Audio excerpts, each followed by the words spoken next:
And welcome back to Bold and Body. This is Wesley. Hello, motherfucker. My co-hosts Maddie and Lena D decided to quit the show. No, I'm just playing. No, they didn't do that. Maddie and Lena D. Maddie been caught up with work a lot, so much so that she had to miss like our recording stuff, and that's cool because work pays the bills. And Lena D is in a similar boat where we had like a mini vacation. Like as soon as she got back, got hit up with a whole ton of work. So I decided to do something that had been on the docket for a little while. When I say this, it's like I wanted to do something for all of us where we would share like some close stories about certain subjects. Not necessarily like we would choose how deep or how far reaching they go. For me, I was thinking about a whole bunch of topics that I want to talk about, which whether it was relationships, or I had one idea floating around. That might be my next thing that I do, but it won't be this time because it's a bit of on a personal side. But in this kind of like story time with Wesley, I guess that's what I'll call it. I wanted to, talk about money and thank you. And as I get to the story, you'll understand why money and thank you go hand in hand. So here we are. So this is, I'm in college. We're talking 2006, 2007. I'm not a senior, but I'm like a sophomore, junior-ish kind of person. I just switched schools or whatever. Money was tight. I mean, money was super tight. Don't get me wrong. I had a job, but I had a job that just kept me broke. There are levels to being like broke. There's broke, and then there's like broke, bro. Like you're in straits for money. Like you about to suck some. Nah, I'm just like, nah, not that broke. But yeah, like you ever have the feeling that you're working to a point where you're not really even getting by, like after bills and stuff, you look at your account, you're just like, man, what the hell I've been doing at work for these last couple of weeks, because my paycheck still looks the same. my account looked the same before I got paid and after I got paid. So yeah. So the first story is I knew I was super broke where I was taking this class, and this is a computer class. As you guys know, I'm in IT. If you guys didn't know, I am in IT.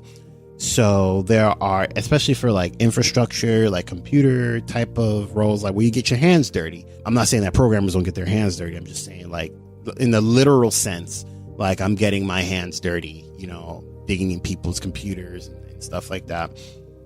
And there are exams out there. So in these exams, one exam is called the A+ exam. And the A+ exam is really like it's a 2-part exam. It's not sponsored, but it's made by CompTIA. And there's a hardware part, and then there's a software part. So one of the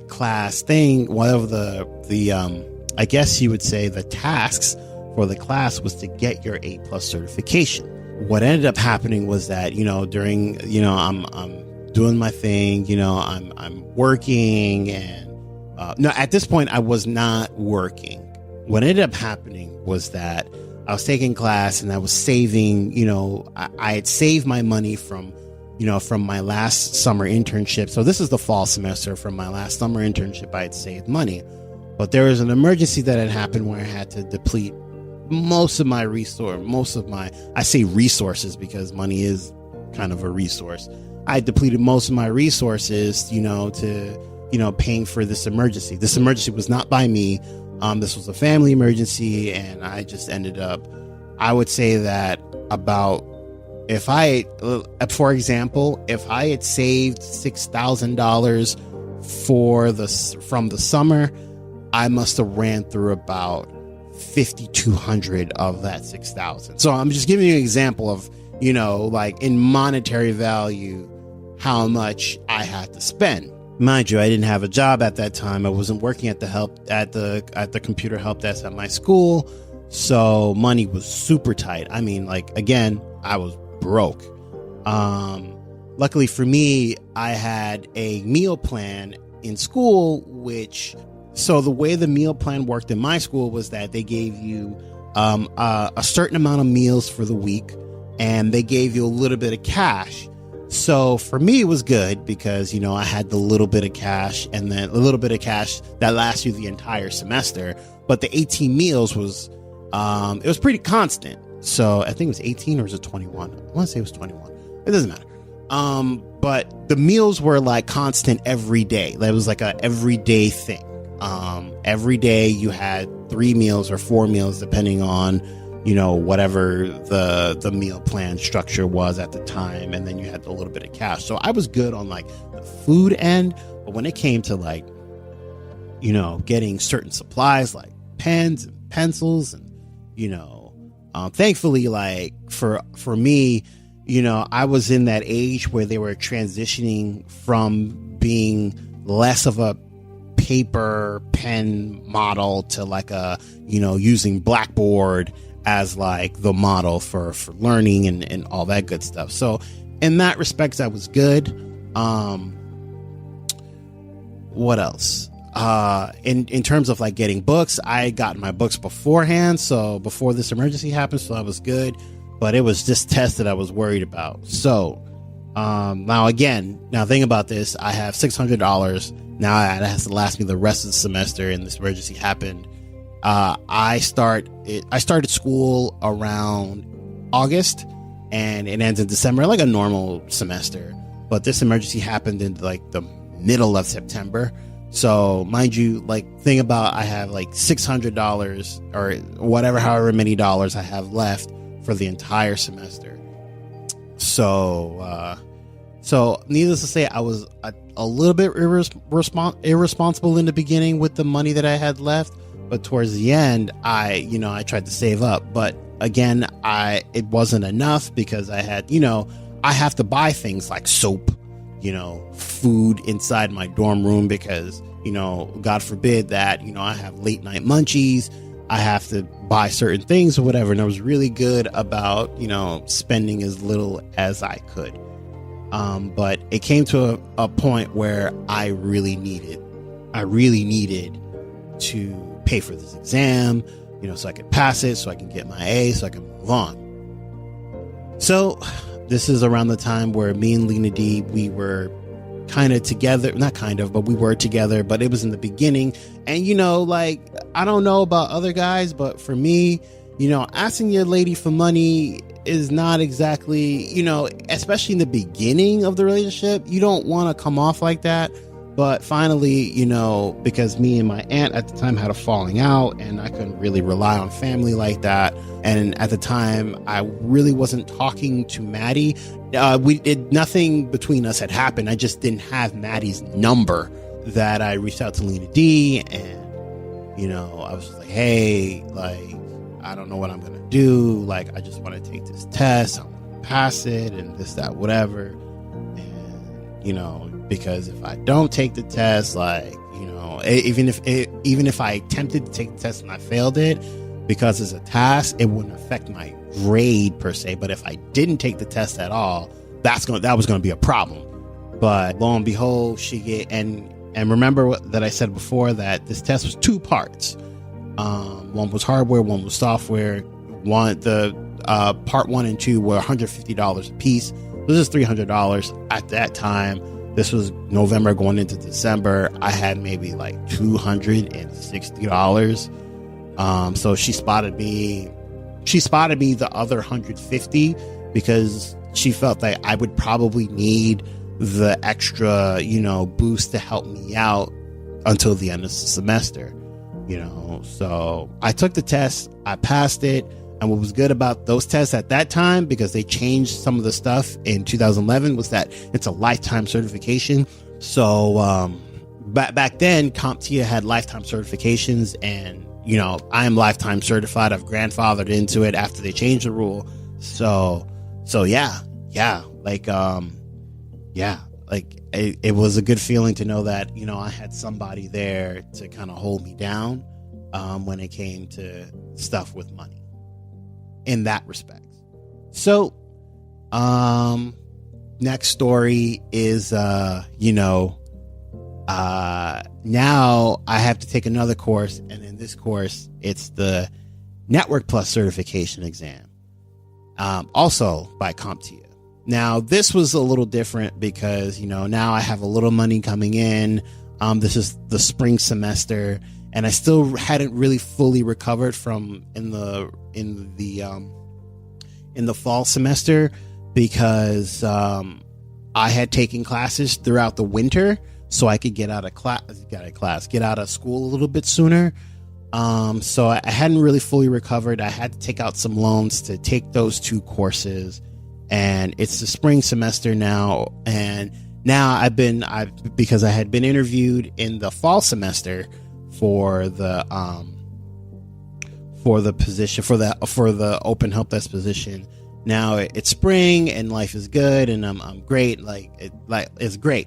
Now, I had budgeted throughout the fall semester to pay for things like my even when I had the emergency to pay for cell phone bills and stuff and all that good stuff, and to take care of kind of like the necessities, that in the spring semester, now I had a little bit of income coming in, but I was just functionally just a broke person.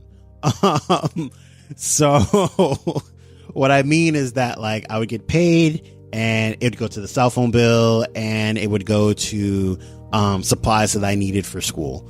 That are taking certain classes that I had to spend a little bit of money on because I needed extra help, or I needed a subscription to something which would enable me to kind of pass the class and all that good stuff.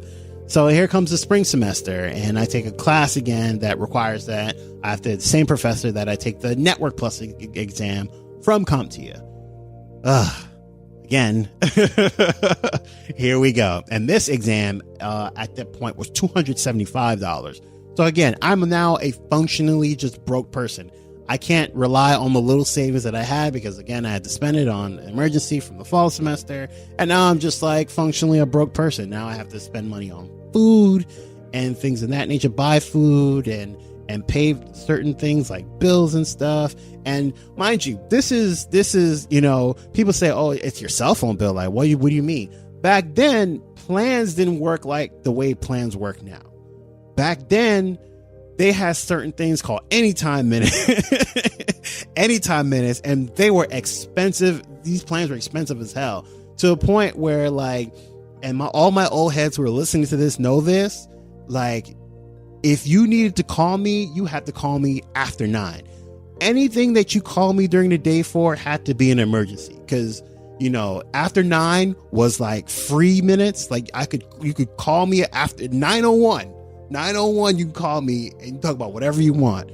Between the hours of freaking 6 o'clock a.m. and 8:59 p.m., don't call me unless it's an emergency. I didn't want to talk to you unless I was doing interviews for internships. None of that. Call me at 9:01.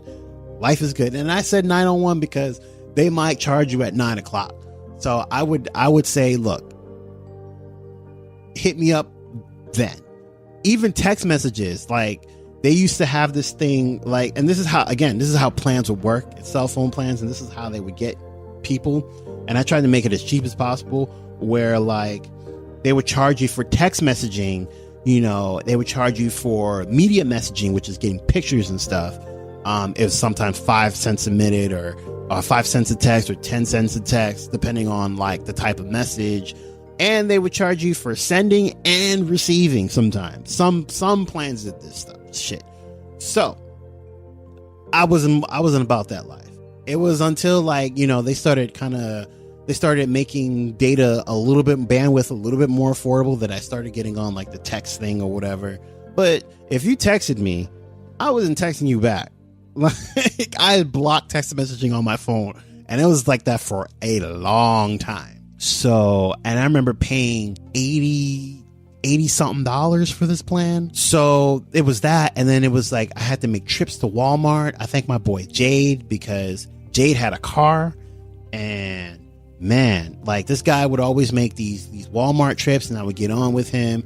I'd pay him I spot him $5 in gas money or $10 in gas money because it's the next town over, and he's driving. So I figured, spot him a little bit of money, whatever. Get some of the food that I need to get some of soap, all the toothpaste, shit like that. People take it and take advantage of the fact that, you're not getting paid like that and whatever. So I'm getting paid $7 an hour. People right now fighting for $15 an hour, and I think that's great. But I was getting paid $5. I think it was $6.50 or $7 an hour. So this wasn't a lot of money. When I say I was a functionally broke person, I mean a functionally just broke. And I mean there were levels to how broke people were, and I'm telling you, I made enough just to make sure that I got by.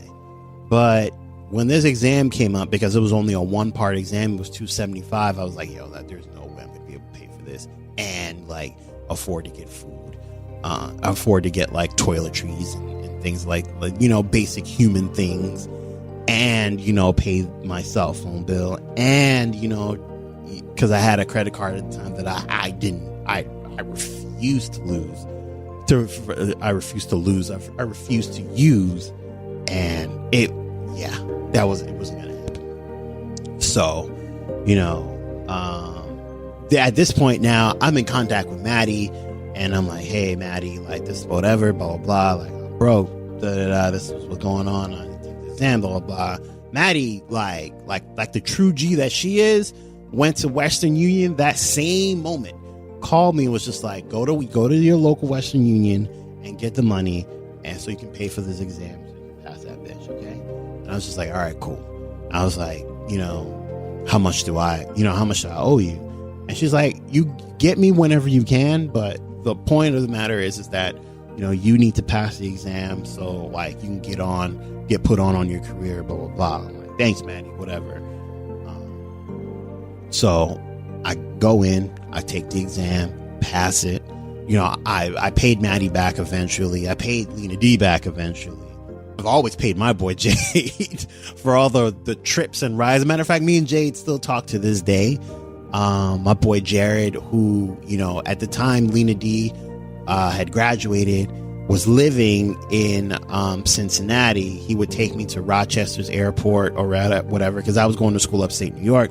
He would take me to Rochester, to the airport or whatever, come pick me up, drop me off at school. And this is some hour-and-a-half journey from my school to Rochester International Airport. Definitely want to give him thanks. Of course, Maddie, and of course, Lena D. Shit, if it wasn't for all 4 of these people in some way, shape, or form, and there are more people that I'm going to shout out, I don't think that I'd be doing this podcast, or I don't think I would have gotten ahead as much as I did in my career without them giving me kind of the beginning kicks in the ass, or helping me out with money, or in one case, in Jade's case, kind of helping me out with actually getting food and stuff, because there was at some point during that second semester where I was just man, I'm fucking poor as fuck.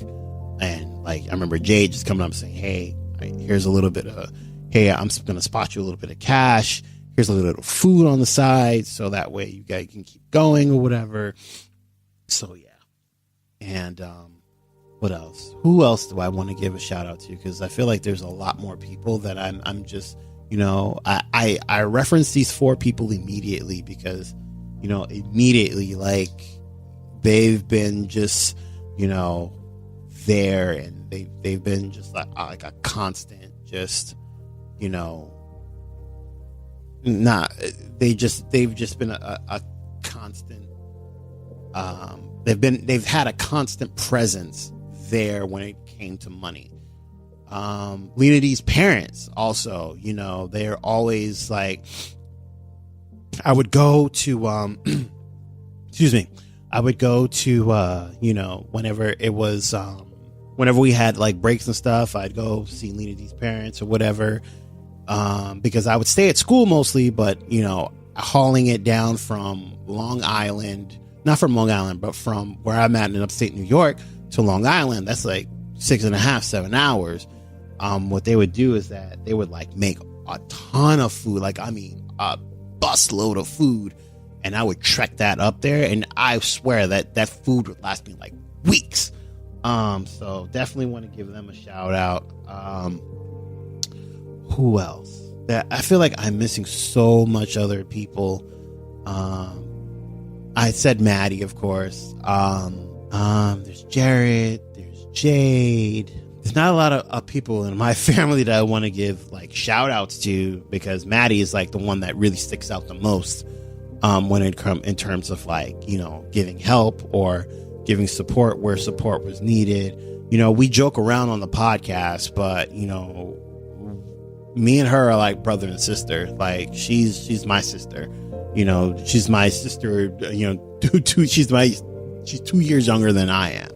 So she's definitely my sister. Like, and you know, whenever Maddie's been like, "Yo, I need some help," blah blah blah, I'm like, what you need help for? Not even what you need help for. Like, it's just like how much you need, and that's it. Like you don't even gotta tell me what it's for. Like, you know that the big brother, aka big cousin, got it. So yeah, and yeah.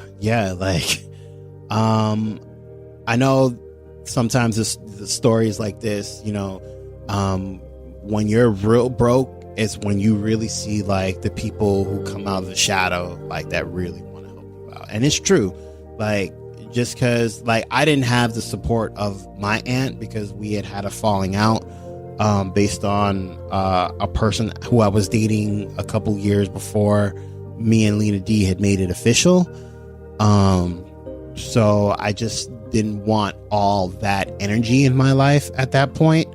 And to be quite frank, I just didn't want her help because I knew that her help came with, you know, associated baggage. It came with stipulations, and you know, I know some people have that kind of family member, you know, who you reach out to ask them for help, especially from like a monetary resources point of view.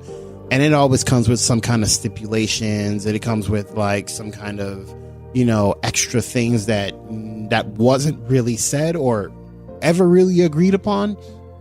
So yeah, like I definitely wanted to give a shout out to those two, as in Lena D and Maddie, as well as Jade, as well as Jared. There's a couple of other people now.